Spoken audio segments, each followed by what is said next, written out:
So in this element of modern macroeconomics, what we're talking about is kind of the new wave of monetarist theory, right? And so we're going to be talking about NGDP targeting and the Taylor rule. And what we're going to focus on here is NGDP targeting and kind of contrasting it with the Taylor rule. So we have this modern approach called market monetarists who promote a concept called NGDP targeting, or nominal gross domestic product targeting. This falls in line very similar to the Taylor rule, but the market monetarists argue one important feature of the data used in the Taylor rule is particularly troubling. The idea that the data is historical.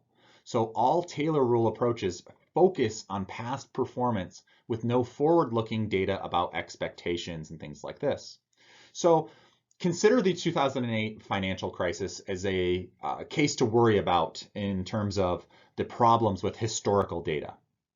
Between the middle of 2008 and the middle of 2009, in the heart of the housing crisis, the government claimed that housing prices, as a part of CPI, were actually up 2%. Now, how could this possibly be? Because we know of the 2008 financial crisis as a crisis that really centered around the housing market crash. Well, we have to kind of recall that in GDP calculations and these measurements with CPI and things like that, we do some kind of different things. And one thing that we do is we have this concept called implicit rent, where we're looking at the houses that are owned, that people actually own, and we're estimating the rent that individuals would be paying for those houses if they were not owned houses, but instead rented out. This is done in order to kind of calculate the service that a house is providing you in terms of it's giving you shelter, even though you own it.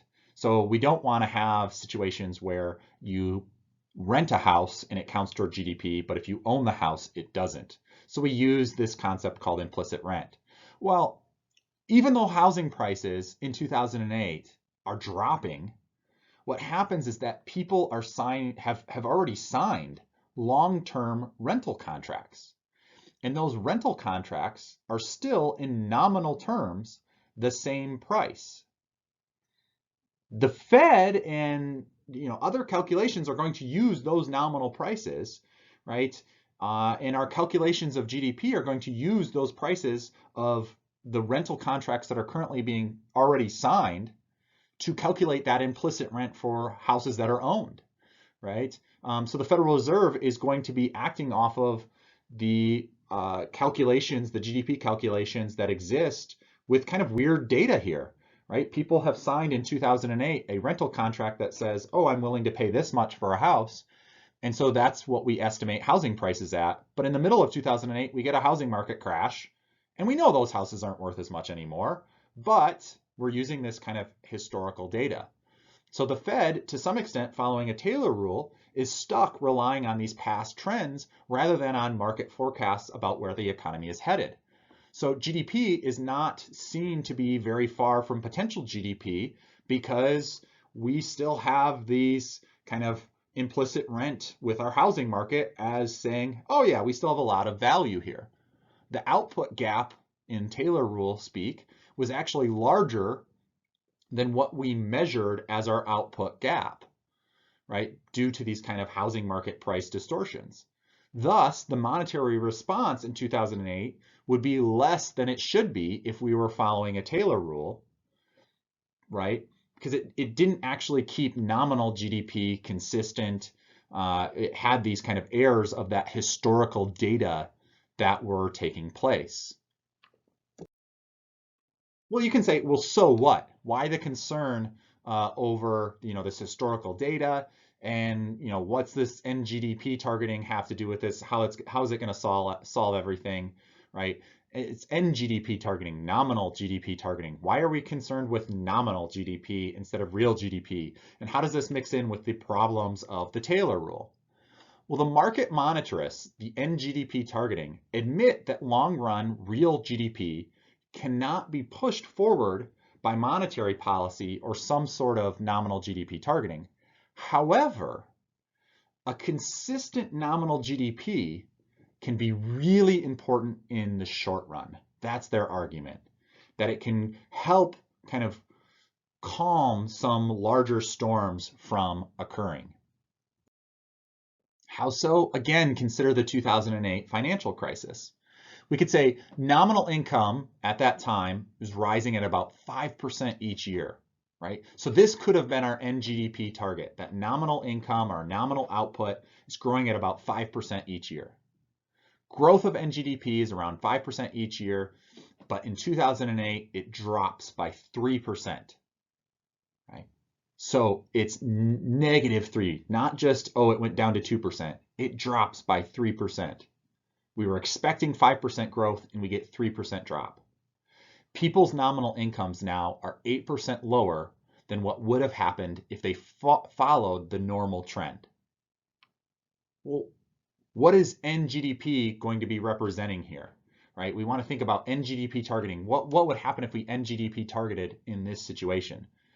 NGDP, nominal GDP, can be also thought of as kind of our nominal dollar income that the public has or that the average individual has.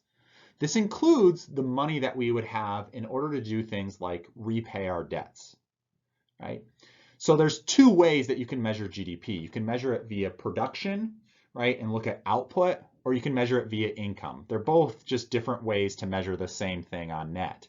But here we're going to kind of talk about GDP as income. So we think of people's income kind of tied to our levels of output, right? It's people's GDP income measure.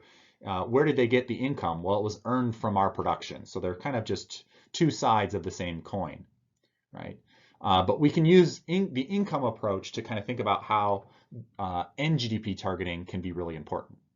So we said, okay, people expect NGDP to be growing at 5%, and it drops 3%. So people's nominal income is actually 8% lower than what they expected. People have about 8% less income to do things like make house payments, purchase goods, repay outstanding loans, right? We have 8% less income to do these things than what we anticipated. So when a bad time like the 2008 financial crisis hits, right, because of some error in the economy, right, in this case, we could blame it on the housing crisis. But in other recessions, we could think of other shocks to our economy. We can think of, a spike in the oil price or an oil shortage, or a pandemic hits an economy. The upfront problem is not all that exists for the problem in macroeconomics. The falling nominal GDP, that 8% drop below what we expected, makes it harder for people to make the consumption purchases that they wanted to, the house payments that they had planned to make, to repay their loans, and all of these things, right? This fall in our nominal income really straps many average people and businesses, and that exacerbates the problem that has hit our economy.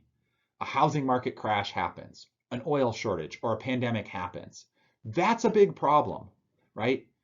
But what happens in response to that, if people then can no longer make any of their payments to loans or house payments or things like that, is that we create kind of an exponential problem, right? We exponentially make this problem worse. Right? So these secondary effects by not being able to repay loans or things like that, if nominal GDP falls, right, exacerbates a problem. Nominal GDP falling because of a pandemic or a housing crisis or an oil shortage, right? Those kind of drops, those are problems. But the secondary effects can be what really makes things bad, right? The secondary effects can exacerbate the problem and can cause a moderate hiccup to become a catastrophe for an economy. So if you have some negative shock to nominal GDP, you know that you cannot change long-run real GDP, but you might get a further drop in short-run real GDP if people start foreclosing on their houses or banks go under because loans are not being repaid, etc. These secondary snowball effects are the things that we're really considering here. What does nominal GDP targeting do to resolve this problem? People will have some income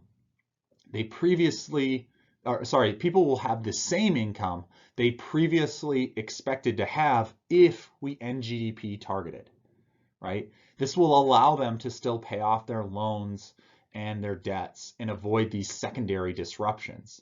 So the real shock still happens, but then NGDP targeting keeps the short run real output from hitting serious problems, right? So if we think about what is bad about a recession, it actually really isn't the fall in real output.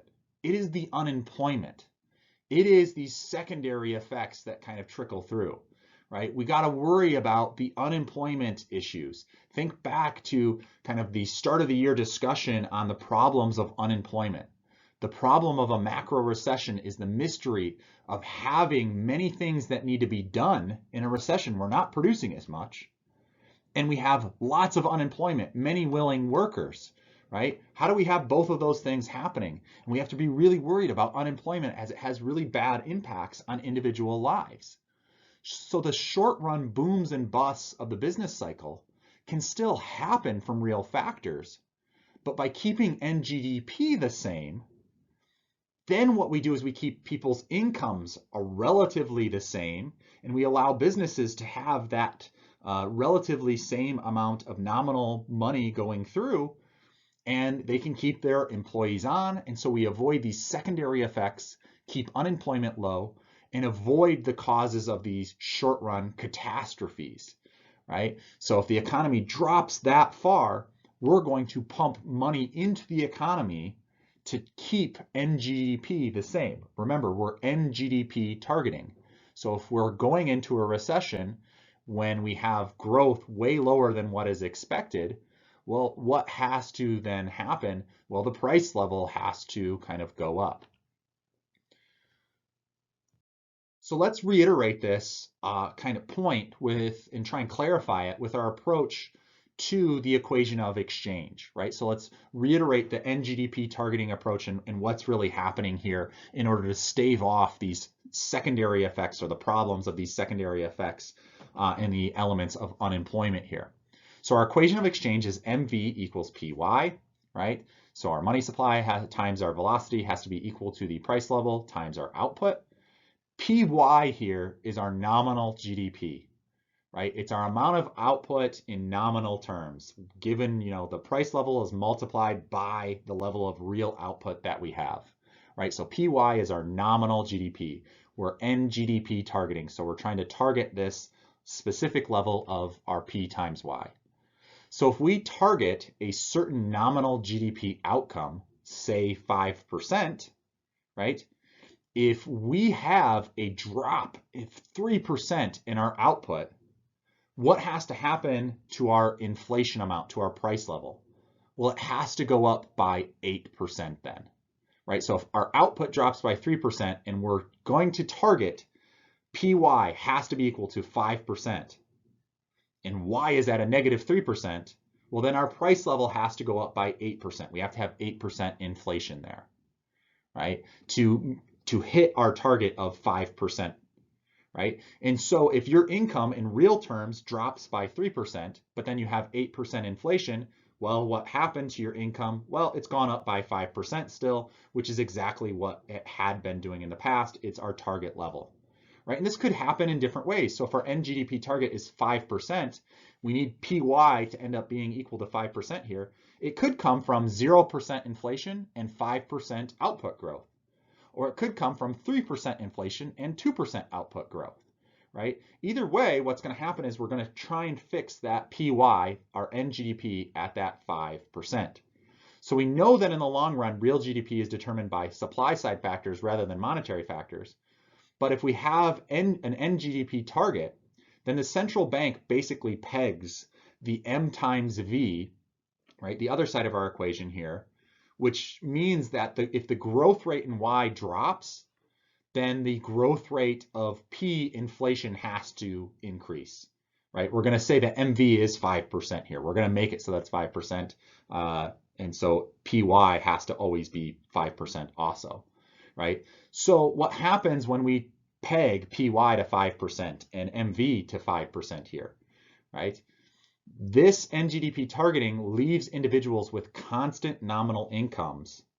And if you have a constant nominal income, you can pay your debts. You can, pay off your housing payment just as you did before the drop, the real shock to the economy or the drop in real output that happened.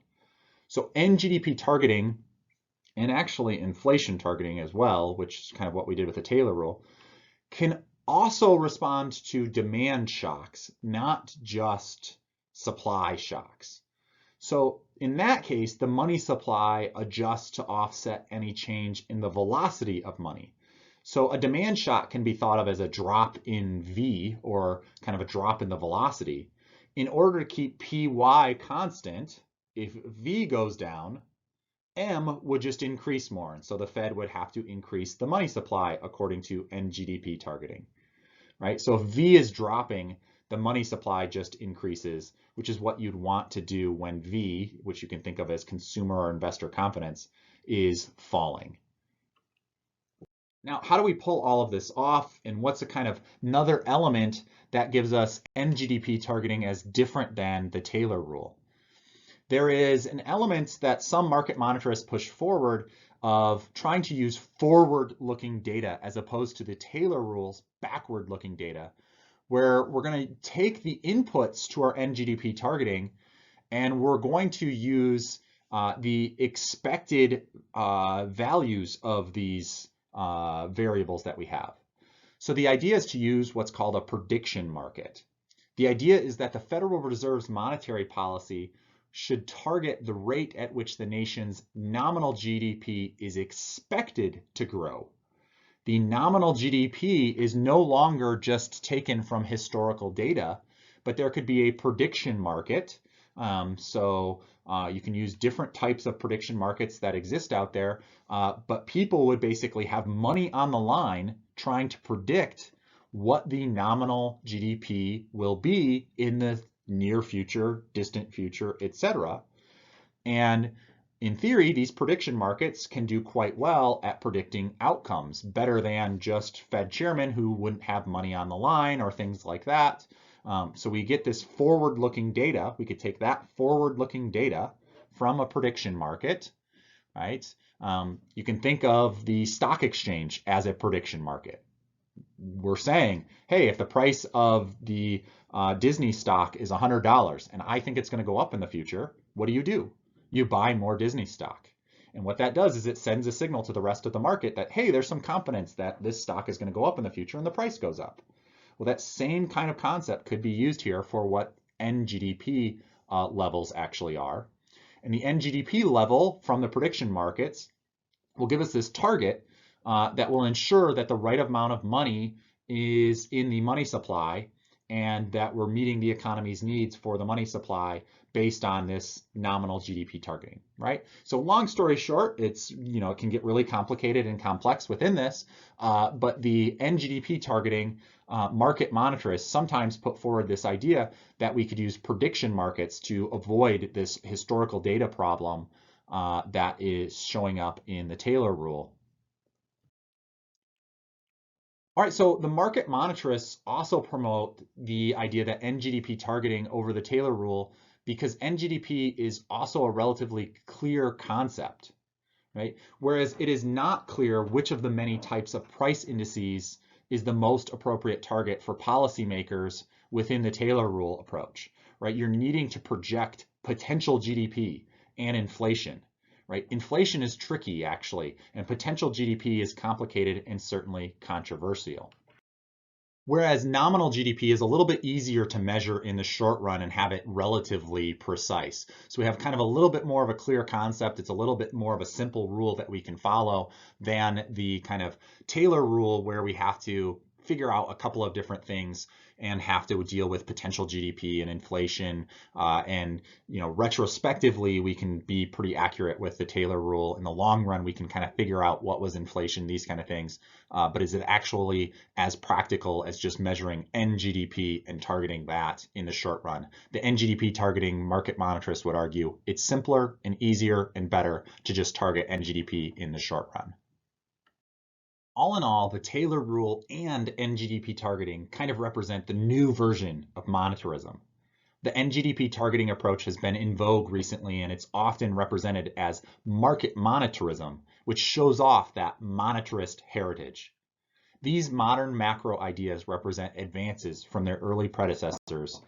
Gains have been made, but as a whole, modern macro is still an area where great debate remains.